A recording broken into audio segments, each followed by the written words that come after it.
O que um arquiteto precisa saber para dizer sim para um projeto? A live de hoje é especial para arquitetos, urbanistas, técnicos da área, para poder fazer essa análise inicial. Eu vou compartilhar a nossa experiência, eu e a Fran, que está entrando aqui na live, compartilhar a experiência que a gente tem com isso tudo para que vocês, arquitetos e urbanistas, possam, né, se fizer sentido, agregar aí nos seus procedimentos. Oi, Fran, te ter aqui de novo. Olá, Carol. Olá, todo mundo. Mais uma quinta-feira de live. É sempre um prazer estar aqui. Isso, eu já introduzi o assunto, então hoje a gente vai compartilhar aí a nossa experiência, o nosso ponto de vista com relação ao início de um trabalho, né? Quais são as perguntas, quais são as análises que tem que ser feita para que o arquiteto diga sim para um projeto, né? Ok, vou fazer, vou entrar nesse novo universo. Cada projeto que a gente entra, né? Cada história que a gente vai projetar tem as suas particularidades e é muito importante que nós, arquitetos urbanistas, estejamos seguros e tranquilos com o que vai vir pela frente, né? Que o projeto sempre envolve muitas decisões, né? Muitos procedimentos e que quanto mais seguro a gente tiver, melhor. E acho que é importante, né, Carol, comentar que nós temos aqui na Telos, né, entre os nossos clientes, muitos arquitetos também, muitos engenheiros. Temos também os nossos parceiros, né, de trabalho aqui, que também são colegas. E a gente vê na prática, no dia a dia, conversando com esses profissionais, algumas dessas dificuldades, né? A arquitetura é uma área de estudo muito grande, né? Tu pode escolher atuar em diversos nichos, em diversos tipos de projeto. Mas quando a gente está falando de licenciamento, de aprovação, de documentação técnica para regularização da obra, ou então para deixar um empreendimento redondinho, muitas vezes os colegas barram em algumas dificuldades, né? Que eles, por não trabalhar muito com determinado nicho, acabam se deparando no dia a dia. E é aí que eles acabam chegando até nós aqui da Telos, né? Muitas vezes para procurar uma consultoria, né? Uma mentoria, ou então até mesmo para nos contratar para fazer determinada etapa, né? Dos projetos. E é importante a gente trazer esse assunto. A gente trabalha muito com a parte burocrática do processo, né? Com a regularização, com licenciamento de novas obras de qualquer porte. E isso tudo a gente não aprende na faculdade, né? Então, são temas aí que a gente realmente só foi adquirindo conhecimento fazendo, né? Então, cada processo, cada projeto, cada experiência foi fazendo com que a gente construísse, né, um know-how para poder hoje ter mais tranquilidade na hora de estar fechando um novo negócio, né, de estar escolhendo o projeto que a gente vai estar se envolvendo para tramitar dentro das prefeituras e dos demais órgãos. E é isso que a gente quer compartilhar, porque é uma carência que existe e gostamos muito de todos os arquitetos urbanistas e queremos que todos dominem para poder ter mais segurança e mais tranquilidade na hora de projetar.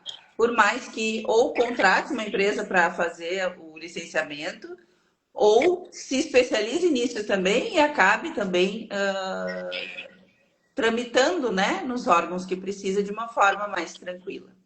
E para a gente começar, então, né, chegou um cliente novo, chegou alguém que está querendo construir. Quais são as primeiras avaliações que precisam ser feitas para não estar se metendo em nenhuma furada? Então, hoje a gente quer salvar vidas aqui, né? Então, esse vai ser o nosso tema.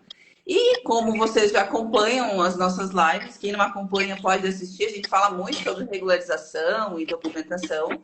A primeira coisa que tem que ser feita, né, Fran, é pedir um check aí de toda a documentação do terreno de qual vai se fazer o projeto, né, do imóvel.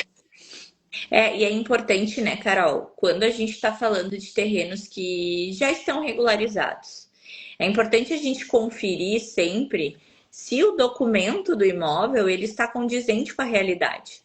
Porque já aconteceu de diversos colegas me procurarem porque estavam no meio de uma tramitação de aprovação de projeto e a prefeitura sinalizava que o documento de propriedade não estava condizente com o projeto na questão de dimensões, né? Dimensão de terreno. Então, muitas vezes o arquiteto vai lá, ele toma as medidas do terreno.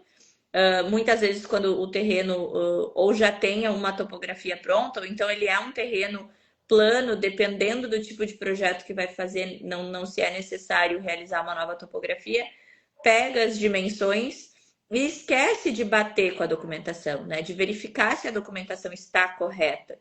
A prefeitura também pode questionar se existir alguma diferença, né, com relação ao cadastro imobiliário. Né, o cadastro imobiliário é o que dá origem ao IPTU, né, o que dá origem ali ao carnê. Então, a prefeitura vai bater essas informações, né, tanto o projeto que a gente está solicitando aprovação, quanto as informações cadastrais e também documentais de propriedade. Então, para quem tem dúvidas ainda, qual é o documento, né, que tem que ser analisado, tem que solicitar a matrícula atualizada do terreno, da área que vai ser projetada. E é uma certidão, certidão de matrícula, né? A gente consegue emitir ela online, inclusive. Tendo o número, é possível entrar ali no registro online, né, Fran? Registradores. Registradores e emitir o documento e fazer essa conferência, né, para ver se realmente quem está requerendo o projeto está indicado como proprietário e o que mais consta ali, né? Pode constar questões impeditivas, né, para essa propriedade, inclusive, e que precisa ser. Vocês precisam saber, a gente precisa saber que situação está o terreno. É importante, né, Carol? Porque a gente entende que quando o cliente procura, ele procura com uma expectativa de conversar contigo e que tu passe o orçamento e que tu já diga o que vai acontecer. Mas é importante a gente fazer o cliente entender que essa etapa de análise para a composição do teu orçamento, ela é muito importante, porque isso também vai determinar o investimento, né, que o cliente vai fazer nesse serviço.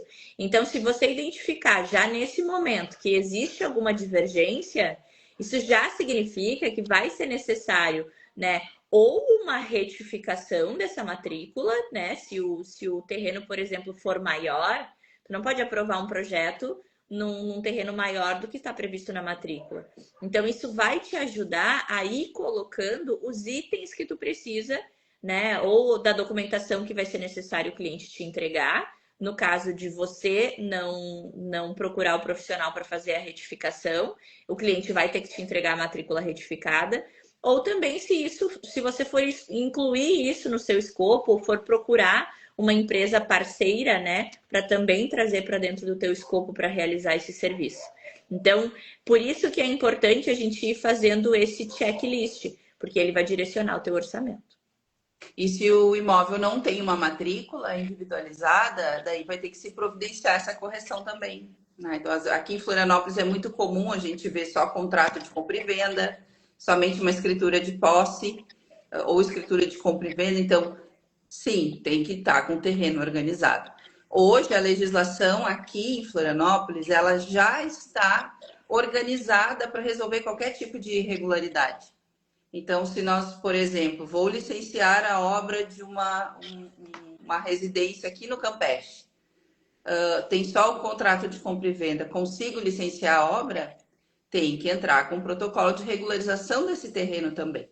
Então, por isso que é importante fazer essa análise inicial da documentação para poder ter um escopo certo para passar para o cliente e saber se realmente vai poder construir o que se quer. E falando nisso, né? Será que vai poder construir o que se quer? Aí tem uma questão urbanística que precisa ser analisada também. O que acontece, né, Carol? Vou trazer para nossa realidade aqui hoje de Florianópolis e também depois vou citar de outro município, para a gente poder ter sempre dois contrapontos. Florianópolis hoje tem um portal de consulta que é o Geoportal do município, onde ele é uma ferramenta de consulta. Então, ali tem diversas informações, né? Através do número da inscrição imobiliária, que é o número de IPTU, tu consegue tirar, inclusive, automático, na hora, certidões que vão te direcionar para as características daquele terreno.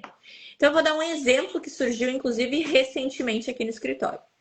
Foi aprovado o projeto em uma área que foi solicitada a aprovação de projeto em uma área que é considerada na consulta ambiental como uma área úmida. E o que a legislação diz sobre áreas úmidas? Que áreas úmidas, para a finalidade de uso e ocupação, precisa haver um parecer da Floran, dizendo se eles são favoráveis a esse uso ou ocupação ou não. Então, mesmo antes de se desenvolver qualquer ideia de projeto, precisa saber se é viável ou não fazer uso e ocupação daquela área. E essa é uma letrinha miúda lá na consulta de viabilidade ambiental. Então, por isso que é importante conhecer quais são os zoneamentos e também os condicionantes daquele terreno.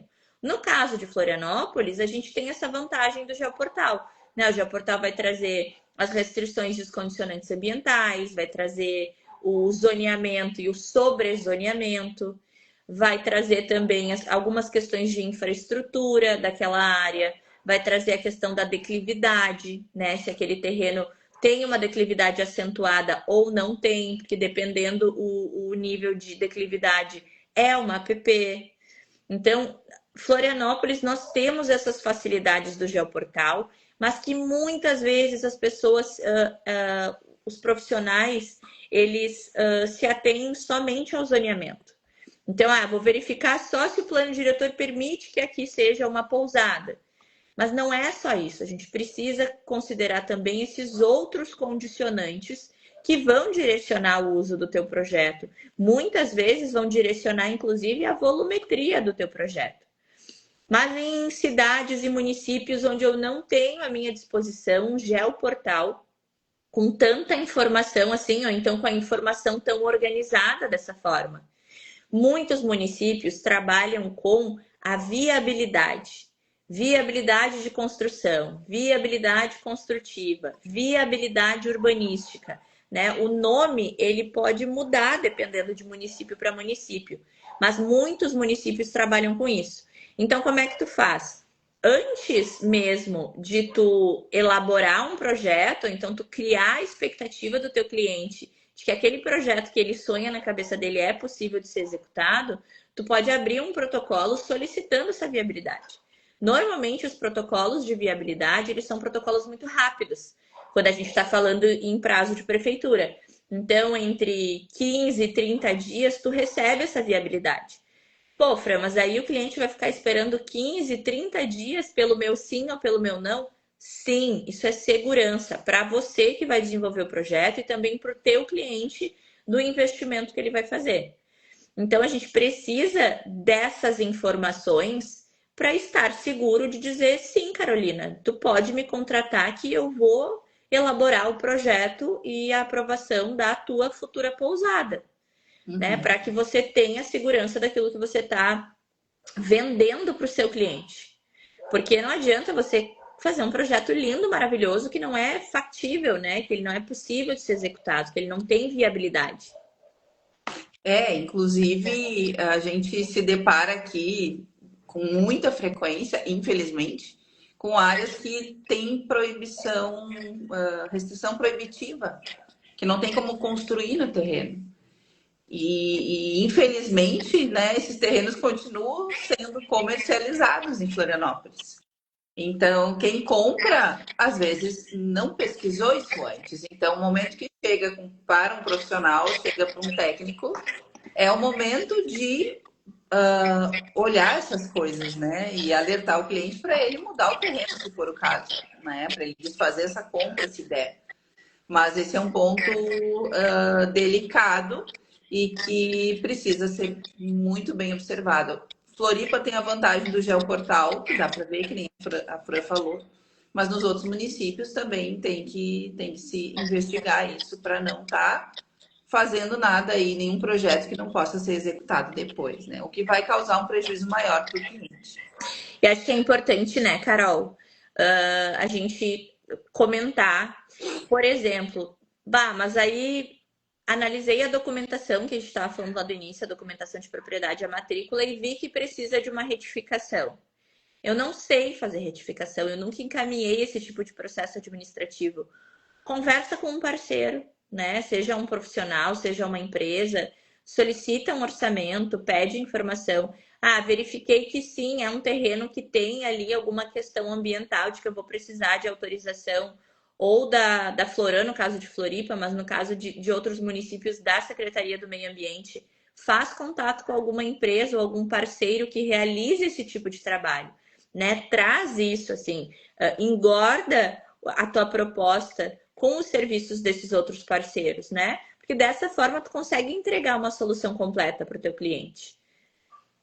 E hoje em dia isso é todo mundo quer economizar tempo, então é importante entender tudo que vai ser necessário no processo e juntar essas pessoas para entregar realmente uma proposta assim como a Fran comentou, né? Incluindo todas as etapas. E as pessoas também querem saber quanto que vão pagar de taxas, impostos, então isso tudo precisa estar. Quanto mais dados tiver, melhor, né? Por quê? Todo mundo quer começar um projeto que vai ser executado depois, né? Então, o cliente, quem vai estar investindo, precisa ter noção de tudo que ele vai gastar, de tudo que ele vai investir.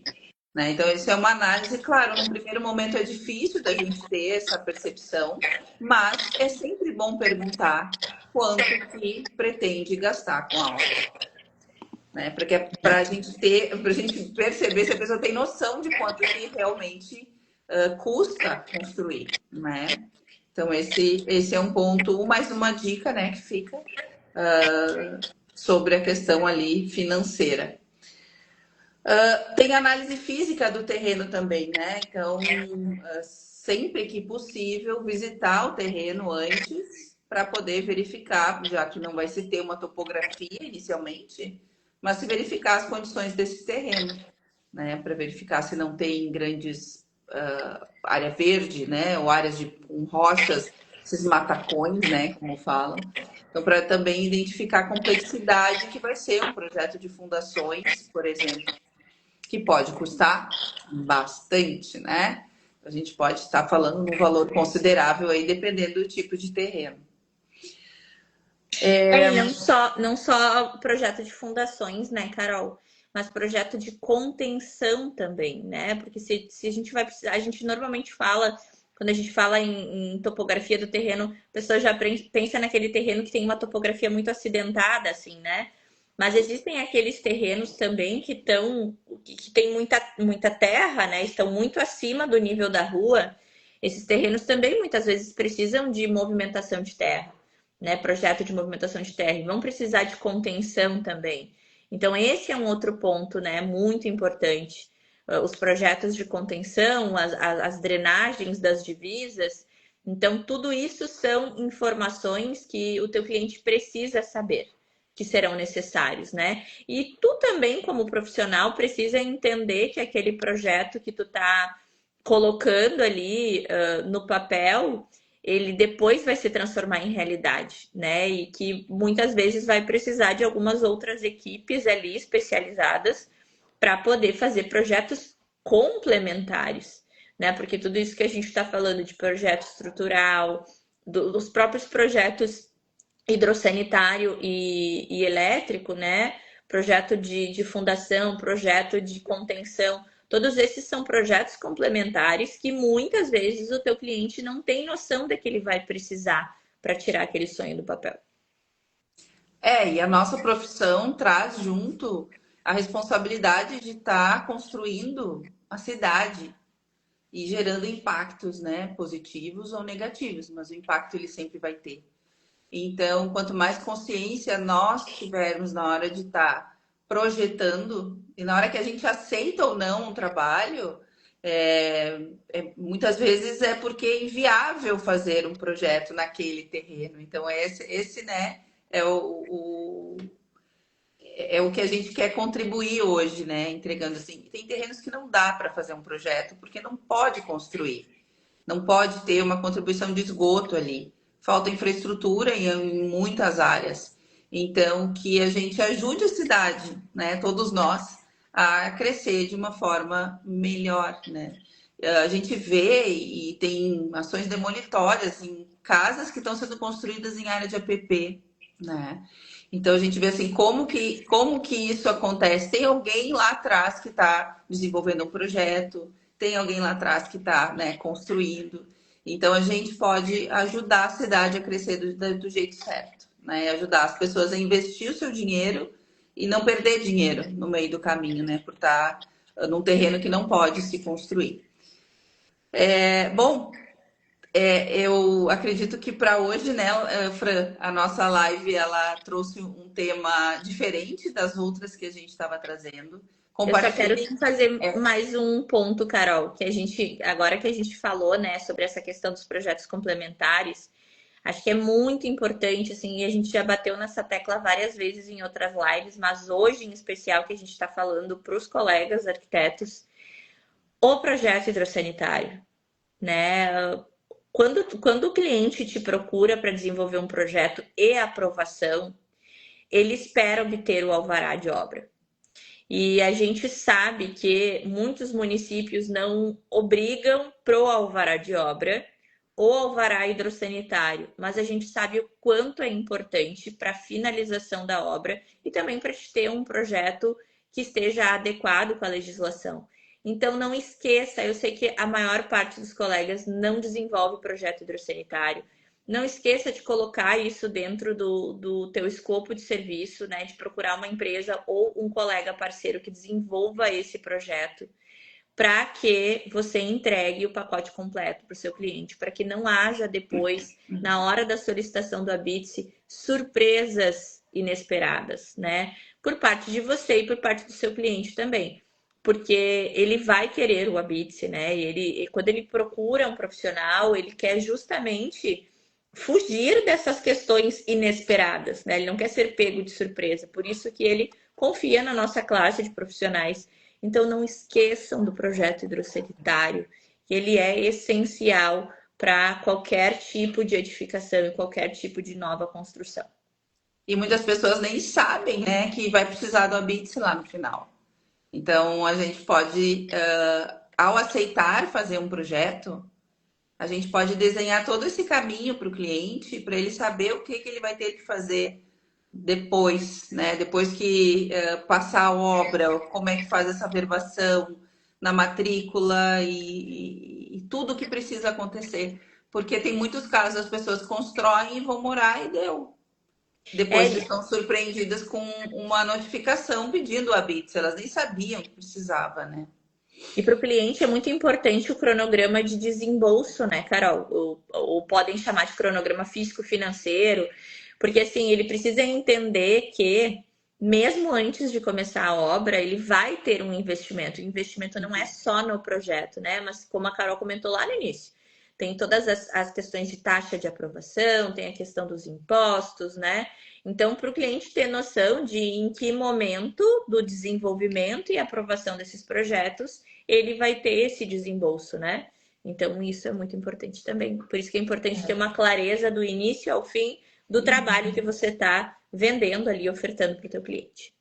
Então, resumindo, né, tudo que a gente falou, então, o primeiro passo é analisar a documentação do terreno, verificar se está no nome do proprietário, verificar a viabilidade, né, junto ao órgão público ali, se é possível construir o que se pretende construir, se tem restrição ambiental, verificar as questões financeiras, né, trazer essas taxas todas que vão ser pagas até a liberação, impostos que são pagos e o custo da obra, né? Para entender se o cliente tem noção de quanto vai ter que desembolsar. A parte, né, dos complementares, fundamental. Então, toda a equipe que vai estar envolvida. Mais algum ponto para que eu tenha me esquecido? Acho que é isso.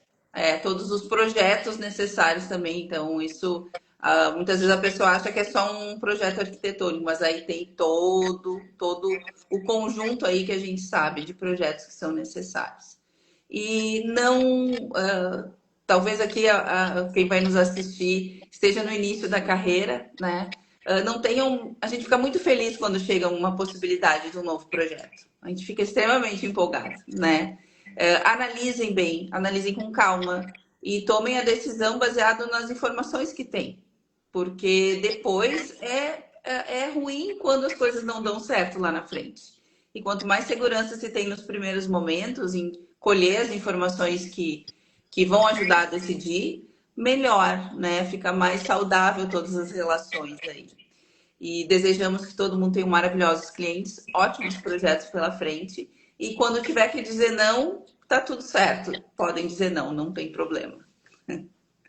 Podemos não aceitar projetos, né? Não aceitar clientes também.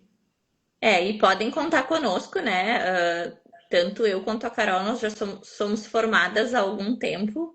Já formamos vários arquitetos também, né? Inclusive, temos arquitetos que entraram conosco, estagiários, hoje já são arquitetos. Então, é um prazer auxiliar todo mundo, né? A gente também já saiu da faculdade e se deparou com os primeiros projetos. E não adianta, tem coisas que só a experiência vai trazer para nós, né? E então a gente está aqui para ajudar vocês, para compartilhar o que a gente sabe, compartilhar o nosso conteúdo, nossa experiência. E vamos trazer mais lives e mais conteúdos assim voltados para os colegas aqui para o nosso Instagram, para o nosso blog também, para o nosso canal no YouTube, para o LinkedIn. Então estamos em várias plataformas, então, né, se você quer saber mais sobre os nossos conteúdos, fica à vontade, é um prazer. Pode mandar pelo direct também. E estamos, né, aqui em Florianópolis, no Multi Open Shopping. Quem quiser também vir nos conhecer, tomar um café com a gente, são bem-vindos sempre. E eu queria pedir desculpa para vocês durante a live, eu fiquei olhando aqui para o lado, porque o meu cachorro está roncando aqui do meu lado, alto.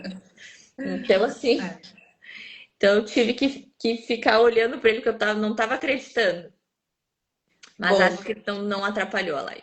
O Totti, ele sempre participa, né, das nossas reuniões. Querido. Bom, pessoal, as próximas lives também serão focadas nessa conversa com arquitetos e os técnicos da área. Na próxima live, a gente vai trazer viabilidade urbanística, então a gente vai detalhar uma viabilidade, né? Para que vocês possam ver como nós analisamos e o que a gente fica atento, né? Quando a gente faz esse tipo de análise. Encaminhe essa live para os arquitetos que vocês conhecem, para quem trabalha com construção civil, que pode ser útil, né, esse conteúdo. Então, estamos aqui para ajudar, para compartilhar o nosso conhecimento e ter cada vez mais cidades melhores e obras melhores, tudo licenciado, tudo regularizado direitinho. Esse é o objetivo. Projetos bem aprovados, bem construídos e que sejam também a realização do sonho daquelas pessoas, né, que desejam. Isso mesmo. Então tá bem, obrigada pessoal, obrigada Carol. Obrigada Fran, obrigada por todo mundo que assistiu e que vai assistir. É um prazer sempre estar aqui. Até a próxima quinta. Até. Bom quase final de semana para todo mundo. Tchau, tchau.